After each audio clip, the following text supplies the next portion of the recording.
अस्सलाम वालेकुम MD cat aspirant. आज आपके सामने 3 स्टोरीज़ लेकर आया हूं और ये बड़ी इम्पॉर्टेंट हैं। इससे पहले आपको गुज़श्ता ईद मुबारक।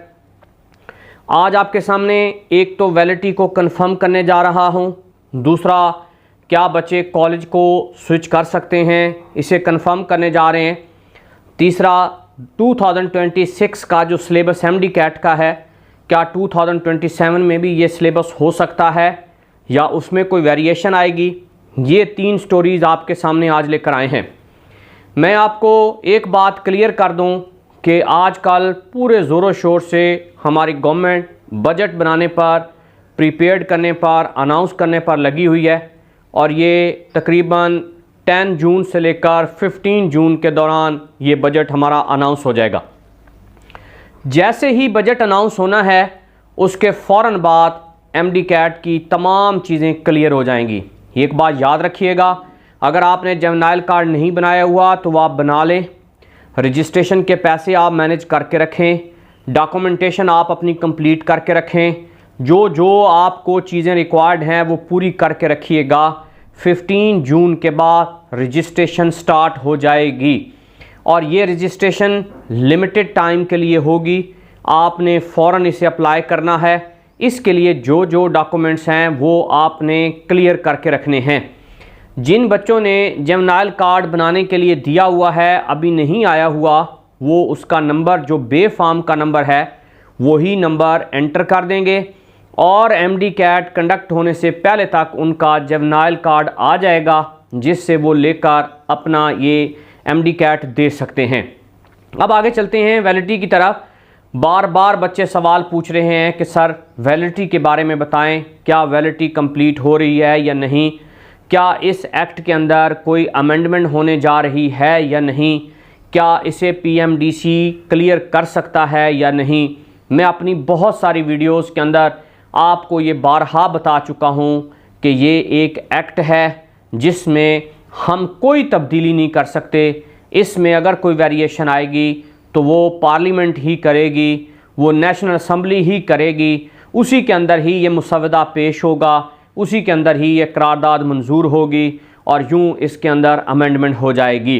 लेकिन अभी तक जो मुझे लग रहा है, क्योंकि गवर्नमेंट जो है वो ज़्यादातर बजट के ऊपर फोकस कर रही है, तो इस साल इस वैलिडिटी को ख़त्म नहीं किया जाएगा और ये उसी तरह ही 3 साल के लिए वैलिडिटी बरकरार रहेगी। अगर कोई बच्चे ऐसे हैं जो अपने एमडी कैट को वैलिडिटी की बेस पर लाना चाहते हैं तो वो रेडी रहें, वो भी अपनी रजिस्ट्रेशन वगैरह जो प्रोसेस है वो कंप्लीट कर लेंगे, क्योंकि अब वैलिडिटी को ख़त्म नहीं किया जा रहा। मेरे इंटरनल सोर्स ये बता रहे हैं कि पिछले साल चूँकि 2025 वाले बच्चों के साथ ये एक इंसाफ नहीं था, जिसकी वजह से बहुत सारे बच्चे नीचे रह गए। अब उन्हें मौका दिया जा रहा है कि वो वैलिडिटी की बेस पर अपने आप को इम्प्रूव कर सकें। ये एक सबसे बड़ी ख़बर थी जो मैं आपके सामने लाया। दूसरी, 2026 का जो एमडी कैट का सिलेबस है क्या ये 2025 के रिपीटर के लिए वही रहेगा, और 2027 में अगर कोई रिपीटर जाता है तो क्या उसके लिए ये वही रहेगा या नहीं। तो 2025 का जो रिपीटर है उसके लिए तो ये सिलेबस एज़ इट इज़ है जो अभी अनाउंस हो गया, लेकिन 2027 में ये टोटल सिलेबस चेंज हो जाएगा। एमसीक्यूज़ टोटली चेंज हो जाएंगे, एमसीक्यूज़ बैंक टोटली चेंज हो जाएगा। टॉपिक्स रहेंगे लेकिन उसके अंदर जो स्टडी है, जो उसके कंसेप्ट हैं, ये टोटल चेंज हो जाएंगे। तो जो बच्चे रिपीटर हैं या इस साल उन्होंने पेपर दिए हैं और अगले साल वो इस साल के फ्रेशर स्टूडेंट हैं, अगले साल अगर वो अप्लाई नहीं करने वाले, उन्हें इस साल अनथक मेहनत करनी है ताकि वो अपना मेरिट बना जाएं। अगले साल एमडी कैट का सिलेबस टोटली तब्दील हो जाएगा। ये कंफर्म न्यूज़ है और इस पर आपने फोकस करना है। अगर डॉक्टर बनना चाहते हैं और आप चाहते हैं कि अगले साल आपको दोबारा से एफएससी की बुक्स ना पढ़नी पड़े, तो इस साल आप अपने एमडी कैट को फोकस करें, एफएससी को फोकस करें, ताकि आपका रिज़ल्ट बेहतर हो जाए और आप अच्छे नंबर हासिल कर जाएं। अब आगे चलते हैं। हमारी जो लास्ट स्टोरी थी वो ये स्टोरी थी कि क्या अब कॉलेज को स्विच करने का प्रोसेस रोका जा रहा है। मैंने पिछली वीडियो में आपको बताया था कि बहुत सारे बॉडीज़ ने इस पर जोर दिया है कि इसे रोका जाए, लेकिन अभी तक पीएमडीसी की तरफ से कोई अथेंटिक नोटिफिकेशन नहीं आया। तो अगर कोई बच्चा अपने मेरिट की बेस पर कॉलेज को स्विच करना चाहता है, रजिस्ट्रेशन से पहले अगर कोई चीज़ें नहीं क्लियर होती तो वो बच्चा भी स्विच कर सकता है और वो अपनी सीट को अपग्रेड कर सकता है। अभी तक तमाम गवर्निंग बॉडीज़ ने इस पर जोर दिया है कि स्विचिंग ऑफ कॉलेज को बंद किया जाएगा, लेकिन पीएमडीसी की तरफ से इसका कोई नोटिफिकेशन नहीं आया। इससे लग रहा है हो सकता है इस साल कॉलेज स्विचिंग वाली पॉलिसी भी सेम एज इट इज़ बरकरार रहे। तो आप हर लिहाज से मेंटली तौर पर बिल्कुल फिट रहिएगा, अपने आप को रिलैक्स रखिएगा, अपने एमडी कैट की स्टडी को फोकस कीजिएगा, एफएससी के एग्ज़ाम्स को फोकस कीजिएगा।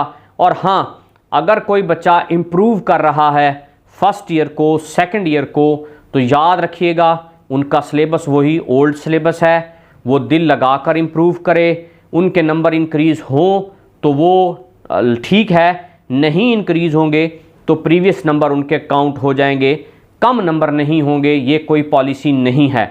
दूसरी बात आपको बता दूं, जो इम्प्रूवर्स हैं उनका कोई 1 chance, second chance, third chance नहीं होता। वो जितनी देर मर्ज़ी एमडी कैट दे सकते हैं, वो जितनी दफ़ा मर्ज़ी इम्प्रूव कर सकते हैं। इस तरह की कोई पॉलिसी पंजाब के अंदर नहीं है। हाँ, अलबत्ता अगर प्रोविंसेस, डिफरेंट प्रोविंसेस के अंदर अगर इसकी कोई पॉलिसी है तो उसको मैं कुछ नहीं कह सकता, लेकिन यूएचएस के अंदर आप जितनी देर मर्ज़ी एमडी कैट दें आप दे सकते हैं, आप पर कोई ममानियत नहीं है। तो ये कुछ स्टोरीज़ थी जो मैं आपके सामने लाया। उम्मीद करता हूँ कि ये आपके लिए इन्फॉर्मेटिव होंगी। अगर इन्फॉर्मेटिव हैं तो आप हमारी इस वीडियो को अपने व्हाट्सएप ग्रुप में ज़रूर शेयर किया करें, ताकि उन बच्चों तक हमारी आवाज़ पहुँचे जो परेशान हैं कि क्या होने वाला है और क्या होगा, ताकि वो रिलैक्स होकर अपनी एजुकेशन को फोकस कर सकें और डॉक्टर बन सकें। मेरी दुआएं आपके लिए हैं, अल्लाह आपको डॉक्टर बनाए, आपकी तमाम तर विशेस पूरी करे। मिलते हैं कल एक नई वीडियो के साथ, तब तक के लिए अपने दोस्त मुर्तज़ा को इजाज़त दीजिए। अल्लाह हाफिज़।